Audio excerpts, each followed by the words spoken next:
चर्चा चल रही है।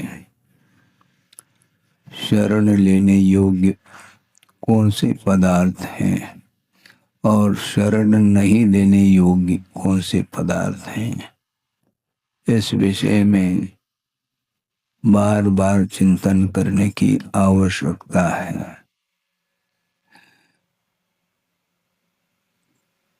आचार्य समुद्रभद्र महाराज ने भी स्पष्ट किया है कि संसार में संसारी प्राणी रहता है और रहते हुए भी यदि वह हित चाहता है, बंधन से मुक्त होना चाहता है, दुख से ऊपर उठना चाहता है, तो सर्वप्रथम संसार का क्या स्वरूप है उसके विषय में आगम के आधार से सोचने की, चिंतन मनन करने की आवश्यकता है, क्योंकि ये परस्पर में विपरीत तत्व माने जाते हैं। संसार और संसार से ठीक विपरीत स्वभाव वाला मोक्ष तत्व होता है। मोक्ष का जो स्वरूप है ठीक विपरीत स्वभाव को लेकर के संसार का स्वरूप होता है। इसलिए अनंतानंत ज्ञेय पदार्थ हैं, जानने योग्य पदार्थ हैं, किंतु जिन जिन पदार्थों के माध्यम से, जिन जिन पदार्थों के निमित्त को लेकर के आत्मा में कलुषता उत्पन्न होती है, कालुष भाव उत्पन्न हो जाता है, उन भावों से ऊपर उठने के लिए बार बार आचार्यों का उपदेश मिलता रहता है और उन उपदेशों को सुन करके अपने को बहुत सावधानी के साथ चलना चाहिए। संसार में तो रह ही रहे हैं, किंतु संसार से मुक्त होने के लिए संसार में रहते हुए भी सावधानी पूर्वक चलना चाहिए। गुरुदेव ने बहुत अच्छे महत्वपूर्ण पंक्ति बोली थी उन्होंने कि देखभाल चलना। क्या कहा है? देखभाल चलना। देखने का अर्थ अवलोकन, दर्शन होता है। भाल का अर्थ विवेक का प्रतीक होता है और चलने का अर्थ चारित्र होता है। और संसार में प्रत्येक व्यक्ति के पास ये तीनों मिलेंगे, दर्शन, ज्ञान और चारित्र, ये तीनों मिलेंगे। मिथ्या दृष्टि के पास भी ये तीनों विद्यमान हैं। वो कैसे महाराज? विपरीत रूप से। मिथ्या दर्शन, मिथ्या ज्ञान और मिथ्या चारित्र, इन तीनों से रहित कोई नहीं रहता। मिथ्या दृष्टि जो होते हैं उनके पास भी ये तीन मिलेंगे और सम्यक दृष्टि जो होता है अथवा जो संयमी जो होता है उसके पास भी ये तीन मिलेंगे, किंतु इनके लिए रत्नत्रय की उपमा दी है। और मिथ्या दर्शन, मिथ्या ज्ञान, मिथ्या चारित्र के लिए रत्नत्रय की उपमा नहीं दी है, क्योंकि वो तीनों संसार के लिए कारणभूत हैं और संसार से मुक्त होने के लिए रत्नत्रय साधन के रूप में लिया है। इसलिए रत्नत्रय के माध्यम से ही मोक्ष मार्ग बनता है। इसलिए मोक्ष जाना चाहते हैं तो मार्ग का भी ज्ञान करना आवश्यक है और विपरीत मार्ग का भी ज्ञान करना आवश्यक है, क्योंकि बिना इन दोनों की जानकारी के हमें रास्ता प्रशस्त नहीं मिलेगा। इसलिए भव पद्धति भवंती ऐसा कहा है समुद्रभद्र स्वामी ने। मिथ्या दर्शन, मिथ्या ज्ञान, मिथ्या चारित्र, ये संसार की परंपरा के लिए कारण है, दुख की परंपरा के लिए कारण है। इसलिए संसार में हम और आप रह रहे हैं, अनंत काल से रहते आए हैं। किंतु यदि आत्मा का हित चाहते हैं, वस्तुतः मोक्ष का क्या स्वरूप है और उसके क्या क्या साधन है, इसके विषय में बारीकी से आगम की आलम्बन से ही अपने को चिंतन मनन आदि करना चाहिए। क्योंकि जो शरण लेने योग्य नहीं है, उसके शरण चला जाता है संसारी प्राणी। हाँ, बड़ी विडंबना है। क्या चाहते हैं? मोक्ष चाहते हैं महाराज, ठीक है, मोक्ष चाहते हैं, लेकिन साधन कौन से अपना रखे हैं? कारण के अनुरूप कार्य होता है। ये कदम कदम पर आगम में ये विषय मिलता है। कारण के अनुरूप ही कार्य होता है। आपके अंदर यदि कलुषता है तो उसका कार्य भी उसी ढंग का होगा। विचार जिस प्रकार के उत्पन्न होते चले जाते हैं, उसके अनुरूप ही कार्य होता चला जाता है। इसलिए संसार के स्वरूप के बारे में चिंतन करना चाहिए, क्योंकि वह संसार शरण लेने योग्य नहीं है, ऐसा स्वयं आचार्य समंतभद्र स्वामी ने कहा है। कहाँ पर कहा है? सामयिक में क्या सोचना चाहिए महाराज? तो इसी को लेकर के उन्होंने श्लोक दिया है। अशरणम अशुभम अनित्यम दुखम अनात्मभूतम, ऐसा कहा। शरण लेने योग्य नहीं है। कौन? संसार। भवम आवसामी, मैं संसार में रहता हूँ। वह संसार के मात्मक है, उसके विशेषण क्या है? तो उन्होंने स्पष्ट ही कहा, अशरणम अशुभम अनित्यम दुखम अनात्म भूतम। ये 4-5 जो है विशेषण दिए हैं। और ठीक इससे विपरीत स्वरूप वाला मोक्ष तत्व है, ऐसा सामायिक में बैठ करके चिंतन करना चाहिए। सामायिक में क्या करना चाहिए? करना कुछ नहीं है, ये करना है कि हमारे लिए शरण लेने योग्य क्या है? मोक्ष है। मोक्ष के शरण जाओ। मोक्ष चाहते तो हैं, किंतु मोक्ष के साधनभूत जो सामग्री हैं, उसको हम अपनाते नहीं हैं। आप दुखी हैं? हाँ महाराज, हम बहुत दुखी हैं। किन कारणों से आप दुख का अनुभव कर रहे हैं? जो संसार के लिए कारणभूत जो साधन है, सामग्री, उनको अपनाते चले जाते हैं, तो निश्चित रूप से उसका परिणाम दुख रूप ही निकलेगा। और दूसरी बात है, पंचम काल का नाम क्या है? ये दुखमा है, और इसमें हम सुख चाह रहे हैं। समस्या यही खड़ी हो गई। जिस काल में दुख ही मिलना है, तो उसमें तुम सुख क्यों चाह रहे हो? और दूसरी बात, इसके बाद जो काल आने वाला है, वह दुखमा दुखमा है, सुखमा तो है ही नहीं। और मान लो प्रथम कालादिक में ये सुखमा सुखमा जो कहा है, वह भी भोग भूमि की अपेक्षा से वह सिद्ध होता है। वस्तुतः वहाँ पर भी जो सुख उपलब्ध होता है, वह भी इंद्रिय जन्य ही सुख उपलब्ध होता है। यदि चाहो तो चले जाओ, भोग भूमि चले जाओ, स्वर्ग चले जाओ। स्वर्ग जाना बहुत आसान है, बहुत ज़्यादा उसमें श्रम करने की आवश्यकता नहीं है। क्योंकि जो अहिंसा से, अहिंसा का ज्ञान जो नहीं रखता है और अपने भी सिद्धांत के अनुरूप चल रहा है, उसके उपरांत भी मिथ्या दर्शन के साथ कुतप आदि करके भी स्वर्ग को प्राप्त करने वाले करते हैं।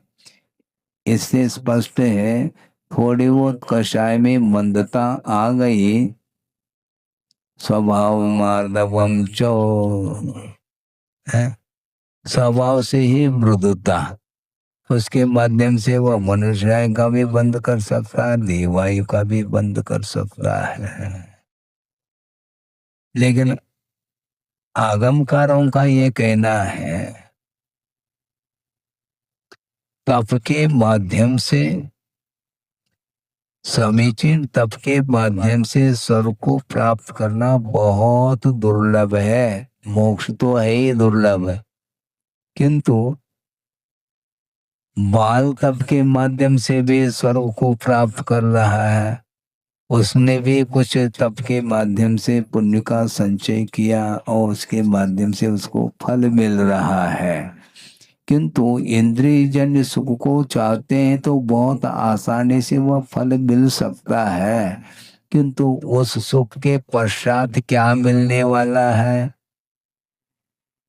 ये स्पष्ट लिखा है आचार्यों ने कि राग के साथ विषयों का उपभोग होता है, उसके माध्यम से एकांत से पाप का ही आश्रय होता है। विषयों का भोग बिना राग के उपभोग होता नहीं है। बिना राग के लिए उपभोग होता है, किसको होता है महाराज? अपन वही कहना पड़ेगा, वही कहना पड़ेगा कि श्रमण लोग भी विषयों का उपभोग करते हैं। उपभोग का अर्थ क्या? देखना होता है। 5 इंद्रियों के माध्यम से अपने अपने विषय ग्रहित होते हैं, उसके उपरांत भी उन्हें बंद नहीं होता, बल्कि प्रत्युत निर्जरा के लिए कारण बनता है? क्या क्या विषय? सुनो सुनो, सुख वह कौन सा है यह हम पूछना चाहते हैं। इंद्रिय सुख है क्या इंद्रियातीत सुख है? इंद्रिय सुख को आचार्यों ने दुख रूप कहा है। सुनो, दोनों में अंतर छोड़ो आप। क्वालिटी भेद हो सकता है, क्या दिक्कत है, लेकिन है तो इंद्रिय जन्य सुख है। वो भी वह भी इंद्रिय जन्य ही सुख है। हाँ, इंद्रिय सुख में क्योंकि बड़े बड़े पद मिल रहे हैं, इसका तो उनके पास इंद्रियातीत सुख मिल रहा है, ऐसा नहीं। वह भी इंद्रिय जन्य ही सुख होता है। कषाय की मंदता में जो भी शांति आती है, उसके साथ भी यदि सम्यक दर्शन है तो कर्म निर्जरा हो सकती है, संवराधिक हो सकते हैं। नहीं है तो 31 सागर की आयु जहाँ पर है ग्रैवेक में, 90 ग्रैवेक में, वहाँ पर भी अहमिंद्र है, वहाँ पर भी मिथ्या दृष्टि भी है और सम्यक दृष्टि भी है, और दोनों के पास शुक्ल लेशा है और प्रविचार से रहित है, वासना से रहित है। इसके बाद भी प्रथम गुणस्थान वर्ती वह मिथ्या दृष्टि है अहमेंद्र, और सम्यक दृष्टि भी अहमेंद्र है, किंतु असंयम अवस्था है वहां पर। तो ऐसी स्थिति में जो कुछ भी सुख की क्वालिटी में इंद्रियजन्य जो सुख उत्पन्न होता है, उसकी क्वालिटी में अंतर आ सकता है। यहाँ पर भी अंतर आ रहा है। सुनो, यहाँ पर भी अंतर आ रहा है। मान लो मिथ्या दृष्टि भी है, किंतु वह रईस है और उसको सुख की सामग्री अच्छी क्वालिटी की मिल रही है। और मान लो कोई सम्यक दृष्टि है और वह गरीब है, मान लो, अब क्या कर लोगे? इसका उत्तर दो। इसलिए प्रश्न करने के पहले इतना भी ये भी तो सोचो। हालांकि सम्यक दृष्टि दरिद्र कुल में उत्पन्न नहीं होता है, किंतु दरिद्र कुल में उत्पन्न होने के बाद यदि मान लो सम्यक दर्शन प्राप्त कर लिया है तो दरिद्रता मिटेगी क्या तत्काल? है उत्तर दो। नहीं मिटती है। हाँ, ये तो छोड़ो, रामचंद्र जी को छोड़ो, हम तीर्थंकर को लेते हैं, पार्श्वनाथ भगवान है ना। हाँ, वो उसी भाव से धर्म तीर्थ के कर्ता हो रहे हैं, मोक्ष मार्ग के नेता होने वाले हैं, उसके बाद भी उनके साथ क्या घटना घटित हो रही है, भयानक उपसर्ग आदि हो रहे हैं, ये अतीत का परिणाम है। वर्तमान में मान लो हमने किसी के प्रति कोई भी न विपरीत सोचा है, न विपरीत बोला है, न विपरीत कायिक चेष्टा की है, इसके बावजूद भी उसके जीवन में संकट आ सकता है, आपत्ति आ सकती है। वह किस कारण से महाराज? अतीत का परिणाम है। रिकॉर्ड बताता है कि वर्तमान में तुमने किसी का अहित नहीं किया, न करने का भाव है, इसके बाद भी उसके ऊपर आपत्ति के ऊपर आपत्ति आ सकती है। ये क्यों आती है? ये इसका इतिहास है, अतीत में हमने किया है, ये तो पक्की बात है। सुनो, अतीत में जो किया है उसके योग्य पुरुषार्थ करो। अतीत में बहुत कुछ पाप किया है, मान लो ये कई बार भगवान की पूजा करने से वह सारा सारा धुल जाए महाराज, है? पूजा की क्वालिटी भी तो है क्या नहीं है? भक्ति कर रहे हैं, पुंज चढ़ा रहे हैं, क्या पहले चढ़ते थे कमलगट्टा है, हाँ, और मोक्ष फल प्राप्त है। इतना सा वो काली मिर्च है, वो कमल गट्ठा चढ़ा रहा है और भाव क्या रख रहा है? मोक्ष फल प्राप्त है। क्या होगा है? सोचो तो, आप भगवान की वंदना करते हैं, स्तुति करते हैं, पूजन अर्चन करते हैं, उसमें भी उनकी आराधना की क्वालिटी में अंतर यदि है तो क्वालिटी के अनुरूप मिलेगा। सीधी सीधी बात, आप दाम देते हैं और हाई क्वालिटी का ए क्लास का मुझे चाहिए तो उसके अनुरूप आप दे दो पैसा, हम दे देंगे, क्या दिक्कत है? ये क्लास ही दे देंगे। सुपर क्वालिटी आप चाहते हैं तो बंडल में रखना पड़ेगा उसके अनुरूप है नोट का। ये सीधा सीधा है, गणित है। इसमें धार्मिक क्षेत्र में सारे सारे जिज्ञासाएं उठती हैं, किंतु जो कार्य करता है उस समय क्या कर रहा है, किस क्वालिटी का भाव किसके प्रति क्या रख रहा है, इसके बारे में कोई पूर्वापर विचार किया ही नहीं। और जब परिणाम सामने आता है तो वो कहता हमने तो ऐसा किया नहीं।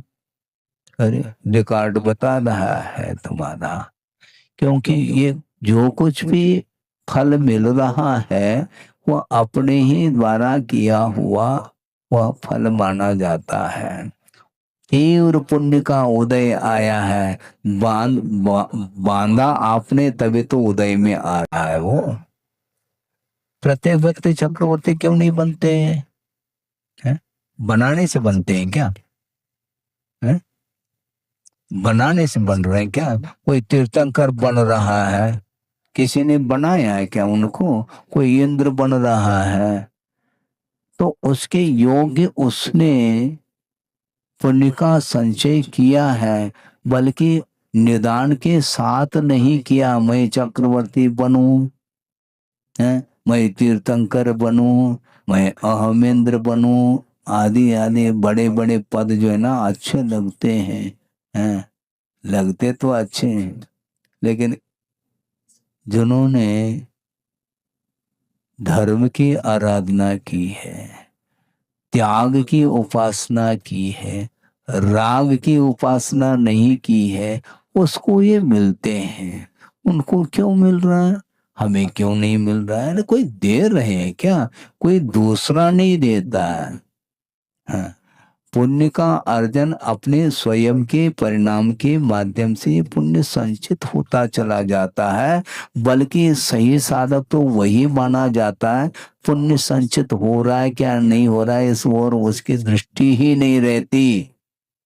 जैसे कुछ ही दिन पूर्व में कहा था, विष्णु कुमार मुनि महाराज को विक्रिया रिद्धि प्राप्त थी, उन्हें ख्याल ही नहीं था कि हमारे पास भी कोई रिद्धि है, और हम सोच रहे हैं कि हमारे पास रिद्धि कब आएगी।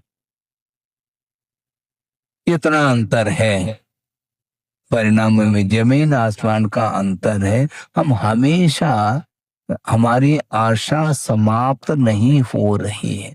हम धार्मिक कार्य भी करते हैं तो किसी न किसी उद्देश्य को लेकर के करते हैं, जबकि कर्म निर्जरा के उद्देश्य को लेकर के जो धर्म की आराधना करता है, तो उसके माध्यम से नहीं चाहते हुए भी वह अच्छे क्वालिटी का पुण्य मिलेगा, किंतु पुण्य के फल को भोगने की इच्छा नहीं रखता। उसी को वह संचित होगा उसके द्वारा, नहीं तो नहीं। इसी को बोलते निदान। भोगों की आकांक्षा के साथ यदि मान लो हम कुछ साधना करते हैं, तप आदि करते हैं, तो आचार्य कहते हैं वह अज्ञानी का तप माना जाता है।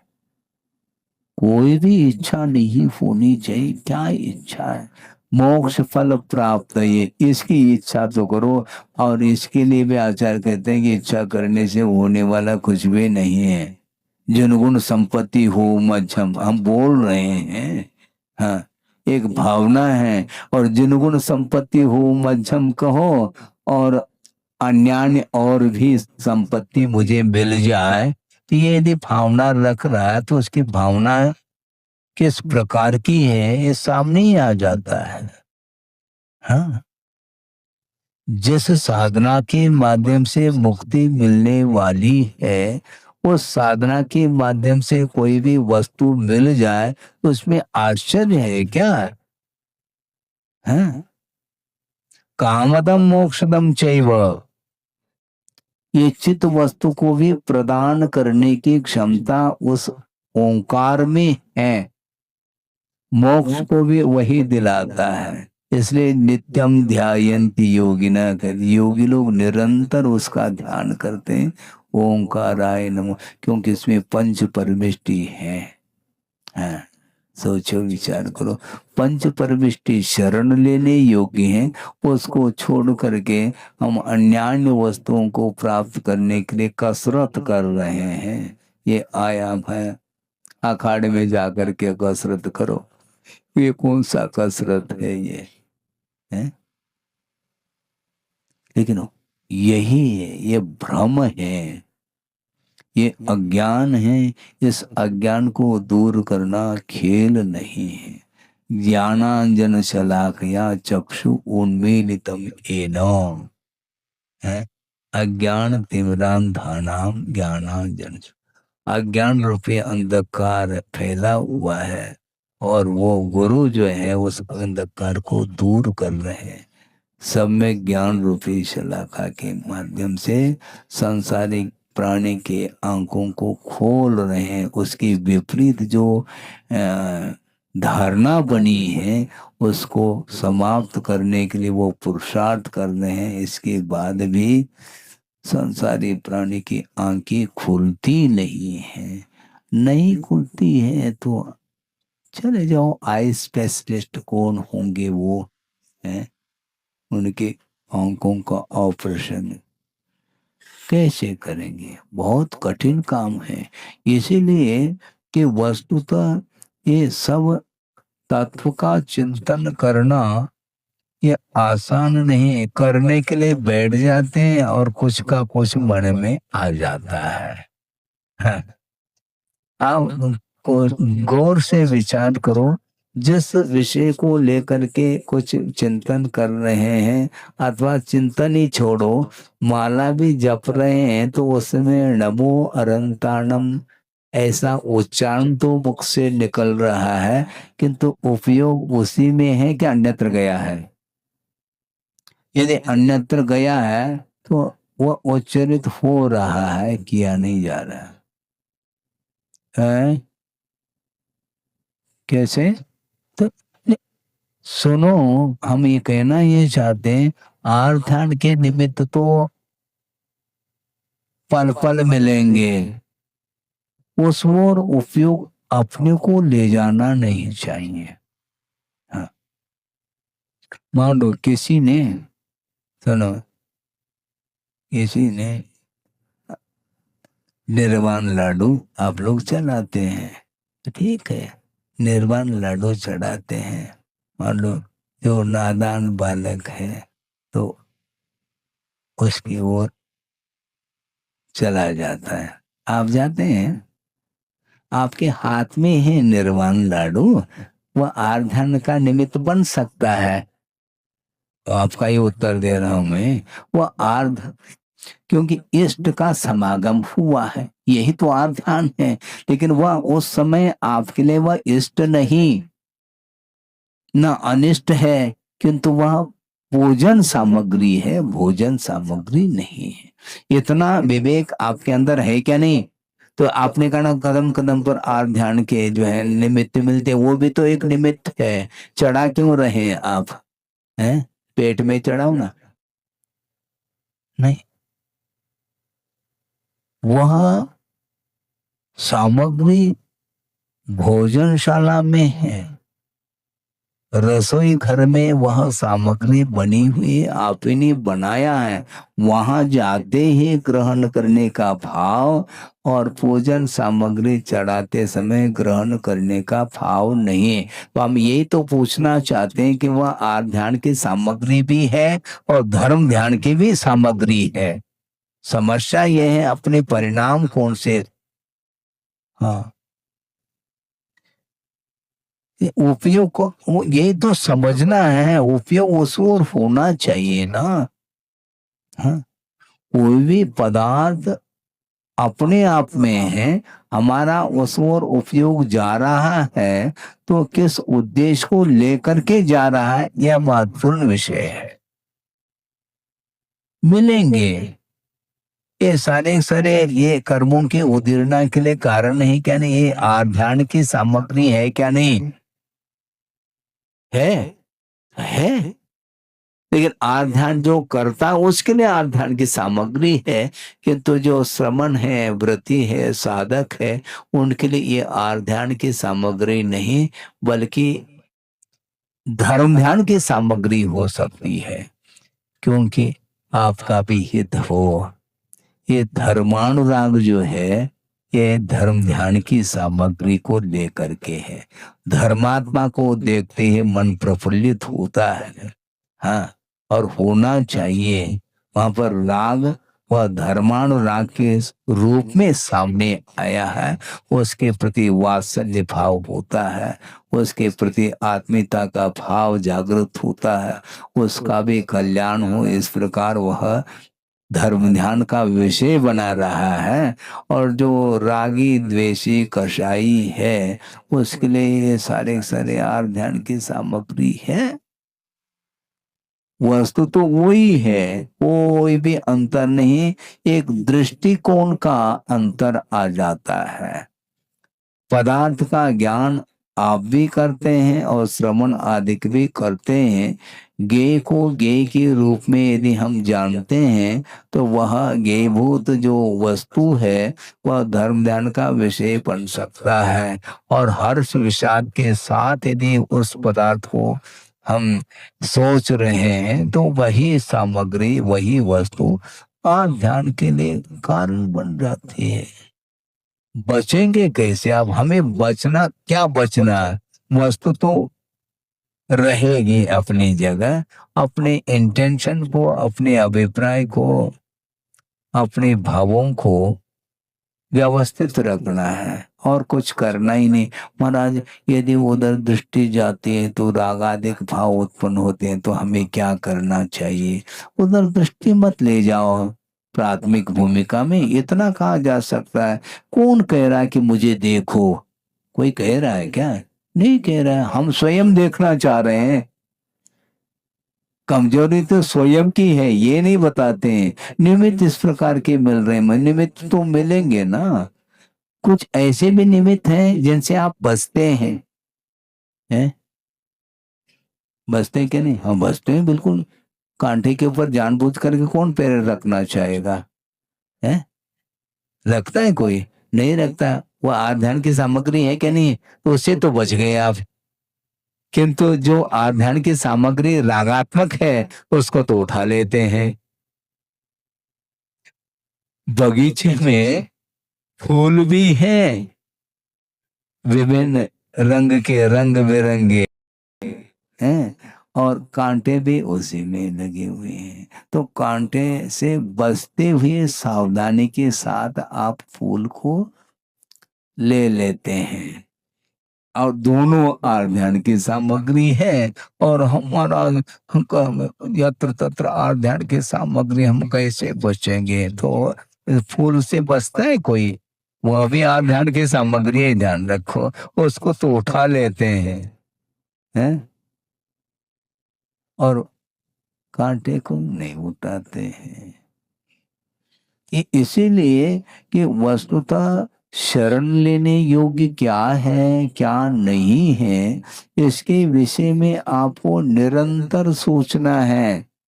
खाली नहीं बैठ सकते महाराज, तुम्हारा मन खाली बैठ ही नहीं सकता, ये ध्यान रखो। फ्री बैठा नहीं, पुनः वहीं जाएगा वो। इसलिए उसको निरंतर किसी न किसी वस्तु तत्व के स्वरूप के बारे में चिंतन करते ही रहना चाहिए। हाँ, नहीं है तो वह पूर्व संस्कार वशात वह वहीं पर जाता है जहाँ नहीं जाना चाहिए।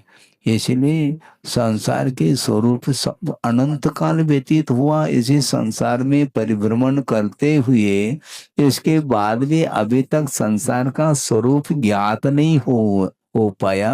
गजब है, ये जीव है क्या अजीब है? अजीब नहीं, अजीब बात है। अभी तक वह समझ ही नहीं पा रहा है कि वस्तुतः क्या वस्तु का स्वरूप है। इतना आकर्षण है, हद हो गई। जहां देखो वहां पर आकर्षण है, उससे आकर्षित होता चला जाता है। भयंकर रूप है। तो इसलिए अशरणम, अशुभम शुभ नहीं, अशुभ, अनित्यम नित्य नहीं, दुख रूप है, अनात्म भूत है। यानी आत्मा का स्वरूप नहीं है संसार है। आपका जो व्यक्तित्व है, कौन सा व्यक्तित्व है आपका? जो एक दूसरे के मैं देखने में आ रहा हूँ, यही व्यक्तित्व है। और आत्मा दिखाई देती है क्या? नहीं दिखाई देती, इसलिए आनंद नहीं आता महाराज उसमें। वहां पर कुछ खाली खाली है, कुछ है ही नहीं वहां पर। किसी ने कहा कि, हमने उनके सामने कहा कि देखो, आगम में ये बात आती है कि माँ चिट्टह, चेष्टा मत करो, माँ जंपह, बोलो नहीं, और माँ चिंतः, चिंतन मत करो। महाराज जी फिर करेंगे क्या? हाँ, खाली हो जाएगा। तो भरा क्या है वे बता दो, खाली की बात करते हैं आप। आपके अंदर क्या भरा है उसको निकालो पहला। महाराज हम क्या कैसे करें, कैसे चिंतन करें? अभी जो कर रहे हैं वो कम से कम बताओ तो सही। बताने योग्य नहीं महाराज। हाँ, सही बताना है। आपके भीतर प्रतिपल जो भी विचार आ रहे हैं, क्या वो सारे सारे विचार आमतौर से सबके सामने रखने योग्य है? नहीं है। तो क्यों नहीं? क्योंकि वह सत्य है, और सत्य दूसरे के सामने रखेंगे तो हमारा क्या होगा? क्योंकि पाप भी भीतर चल रहा है, मतलब पाप में जो परिणाम है वह कर रहा है, उसको ज्ञात है कि यह पापमय परिणाम है, लेकिन कोई दूसरा देख न ले, बस। दूसरा नहीं देखना चाहिए, इसलिए आवरण रखता है साथ में। हाँ, लेकिन ये ध्यान रखो, केवली भगवान सबको देख रहे हैं। इसके बाद में वो कुछ नहीं कहते, क्योंकि उनको मालूम है इसी का नाम संसार है। संसार में ये पाप नहीं होगा तो कहां पर होगा पाप? ये तो समझो कम से कम। जो संसार में रहे और राग के साथ रहे, यही तो पाप है।